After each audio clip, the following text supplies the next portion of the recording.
aujourd'hui on se retrouve dans une nouvelle vidéo où on va reparler peau avec 10 conseils pour prendre soin de sa peau. Donc c'est encore une catégorie que je continue avec 10 conseils, 10 tout ça. Aujourd'hui j'ai décidé de vous parler de ça pour vous partager avec vous les conseils pour prendre soin de sa peau, parce que je suis quelqu'un qui a eu des problèmes de peau et qui en a toujours. Donc si je peux partager ces conseils de vous à moi, pourquoi pas. Alors le premier conseil, c'est d'avoir un rythme de vie sain. Donc ce qui inclut de faire du sport et de bien manger. Alors je sais que ce conseil ne va pas fonctionner chez tout le monde. Premièrement, il ne fonctionne pas sur moi.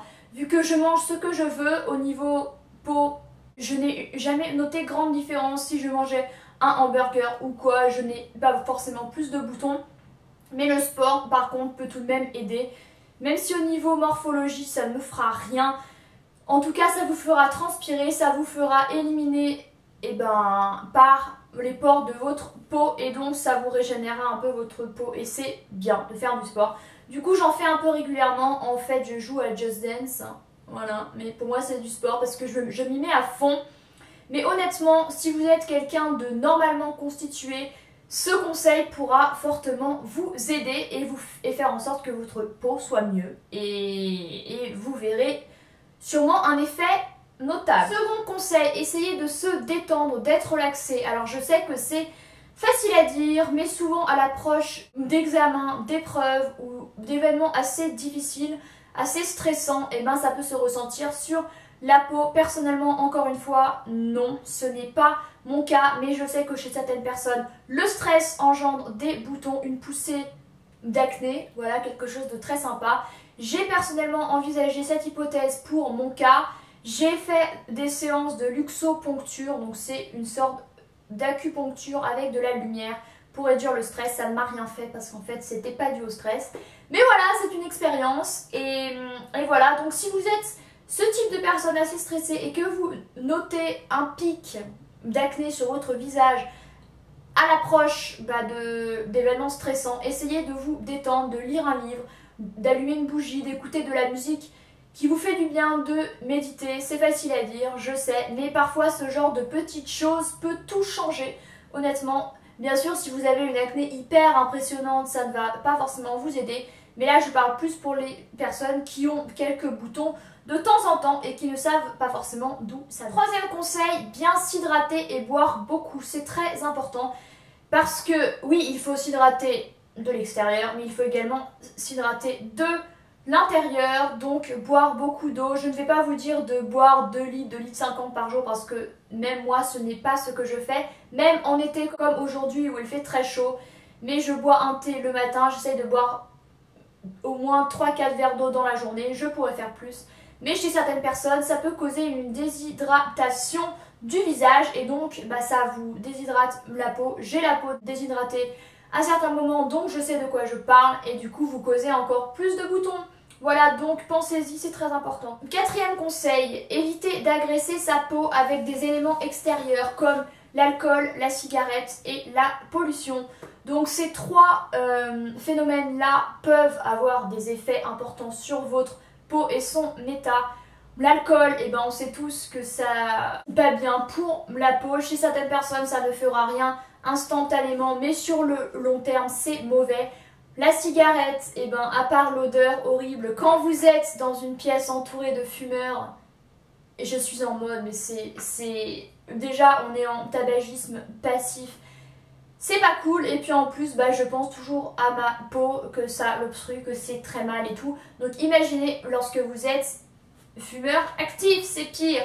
Peut-être que tout de suite vous n'allez voir aucune différence, mais sur le long terme ça va vous créer des rides, certainement des boutons, ça bouche les pores, c'est très mauvais, voilà. Quant à la pollution, lorsque je suis allée dans une grande ville telle que Bangkok en Thaïlande, où je vous ai publié une vidéo récemment avec tous les plans que j'ai filmés, là-bas, je me nettoyais le visage 3 fois par jour parce que c'est une ville polluée. Donc il vaut mieux en faire trop que pas assez. Donc pensez-y et faites les choses pour améliorer votre peau. Voilà.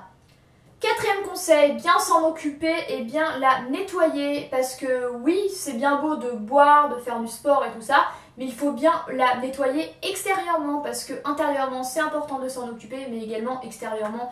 Bien sûr, personnellement je lave mon visage 2 fois par jour, matin et soir. Alors nettoyez là comme vous voulez, avec une eau micellaire, avec un lait, avec du savon, de l'eau, c'est ce que je fais tous les matins, mais c'est vraiment important. S'en occuper, et bien faire des gommages ou des masques, bien sûr avec des produits adaptés à votre type de peau. C'est très important, je le précise.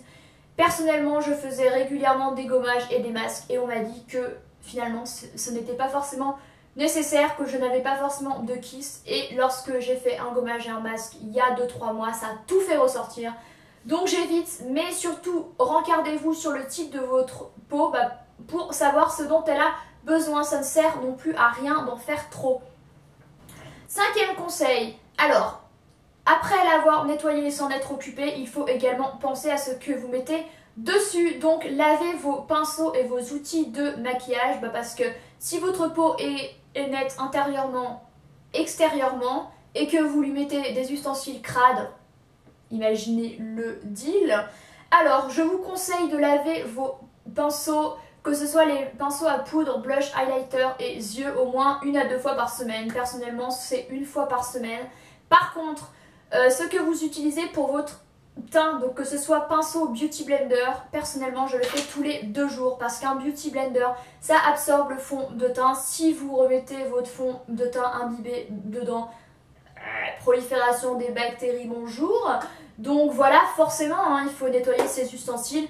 Vous avez certainement entendu parler de ça sur YouTube ou sur les trucs beauté, mais honnêtement c'est hyper important. Si vous ne notez pas que ça vous fait des boutons en ne lavant jamais vos ustensiles, soit vous avez de la chance, mais souvent c'est avec une meilleure hygiène qu'on se rend compte que ça va mieux.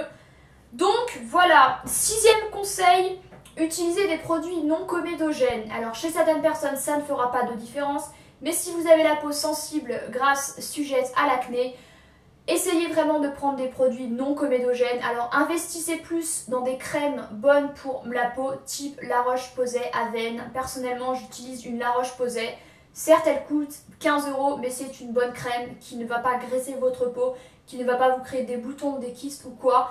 Et pour le fond de teint ou ce que vous allez utiliser sur votre teint directement, type fond de teint, bébé crème, anti-cerne, poudre et même correcteur, faites attention à prendre des bons produits. Alors certes, visez le plus haut de gamme, c'est plus cher, mais c'est meilleur.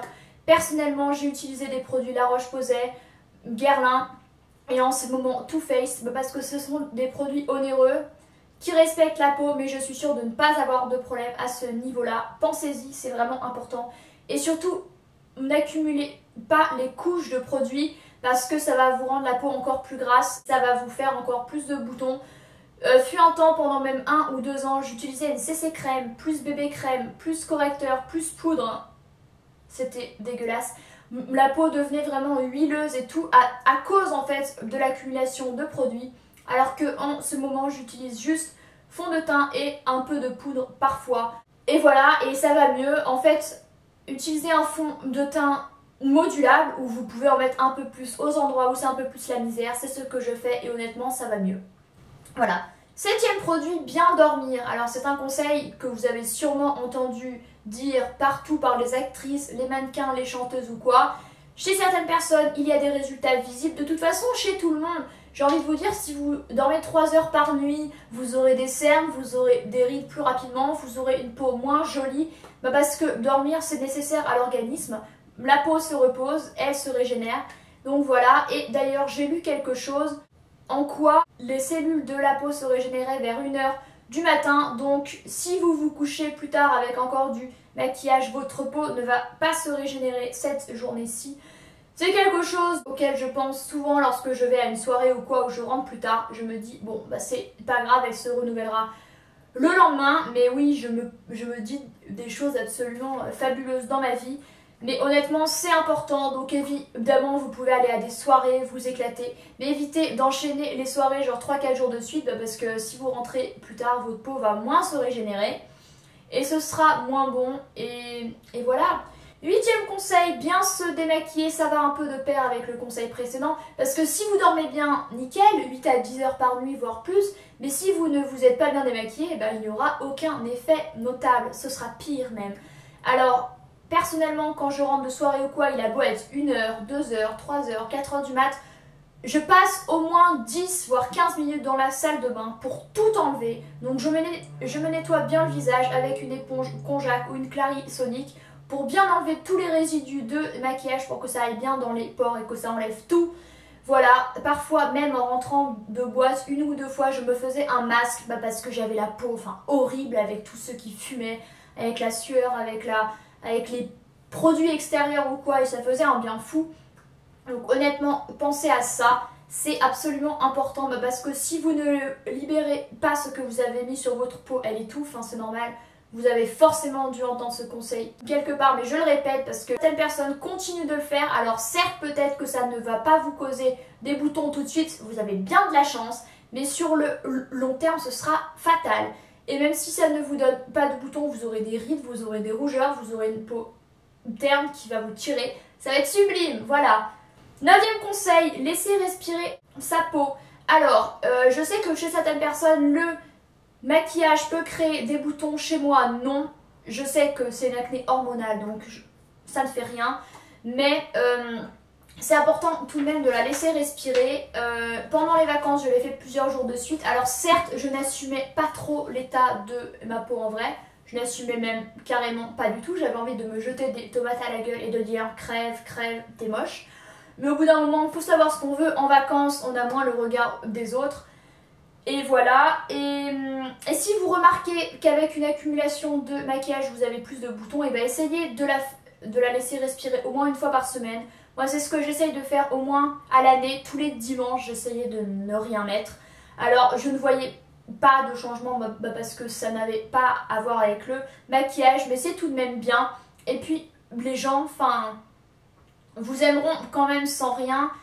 Et voilà, ceux qui vous aiment, vous aimeront sans rien. Moi, la personne qui m'aime, même sans rien, je sais pas comment elle fait. Je ne sais pas comment tu fais. Mais c'est comme ça, voilà. Des fois, je lui dis, mais t'es aveugle? Et voilà. Et dernier conseil, je dirais d'être heureux. Alors, c'est un peu bizarre dit comme ça. Mais depuis que je suis très heureuse avec la personne avec laquelle je suis, et ben, je peux vous dire que je pense moins à ma peau, vu qu'elle me dit, vu qu'il me dit, c'est un garçon, qu'il s'en fout et qu'il me trouve quand même belle sans rien, et du coup j'y pense moins et j'ai moins de boutons. Alors c'est peut-être, je sais pas, c'est peut-être mon traitement qui fonctionne, c'est peut-être le fait de moins y penser qui fonctionne, mais je sais que si vous êtes focus H24 sur vos boutons, ça ne va pas forcément vous aider à ce qu'ils partent, et moi je suis quand même toujours focus dessus. Donc essayez de penser à autre chose. Je sais, c'est hyper compliqué quand vous vous démaquillez ou quand vous vous regardez le matin dans la glace sans rien, forcément vous voyez la misère. Mais essayez de penser à autre chose, de dire que ça ira mieux, que si vous êtes positif ça ira mieux. Bien sûr, ce n'est pas en étant positif H24, en ayant le smile que vous aurez une meilleure peau, c'est évident. Mais c'est tout de même un conseil. Et le dernier, un conseil bonus, je pourrais dire, n'hésitez pas à viser plus haut avec un traitement, aller voir un médecin, un endocrinologue ou un dermato si vraiment ça ne fonctionne pas. Parce que ce que je vous ai énoncé, c'est bien beau, mais pour les filles comme moi qui ont eu des problèmes vraiment importants, je sais que ça ne fonctionnera pas et qu'il faut viser plus haut. Personnellement, j'ai pris un traitement antibiotique, j'ai pris Roaccutane, je prends une pilule, j'utilise des produits onéreux pour que ça aille mieux. J'utilise tout un tas de choses parce que chez certaines personnes, l'acné n'est pas dû au stress, n'est pas dû à l'alimentation, n'est pas dû à des choses qui pourraient être faciles à régler en fait. C'est juste dû à un trop plein d'hormones ou quoi, donc n'hésitez pas surtout à les consulter. Ce n'est pas un drame d'aller voir un médecin pour vous tracner, quel que soit l'âge que vous avez. Et si vraiment ça vous pourrit la vie, n'hésitez pas à prendre un traitement. Alors je sais que c'est vraiment très pénible, mais discutez-en vraiment bien avec votre entourage, avec votre médecin et surtout avec vous-même, parce que c'est l'image que vous avez de vous-même qui est importante. Moi, quand je me regarde et quand je me vois avec rien, j'ai une image déplorable de moi-même, je ne me plais pas. Et pourtant, je plais à d'autres personnes, mais c'est quand même compliqué de voir tous les problèmes qu'on a. Donc vraiment, je vous parle avec mon expérience. J'espère que cette vidéo aura pu vous aider, que j'aurai pu vous apporter quelques conseils. Voilà, j'espère que cette vidéo vous aura plu, vous aura aidé. Et moi, je vous retrouve la semaine prochaine. Salut à tous!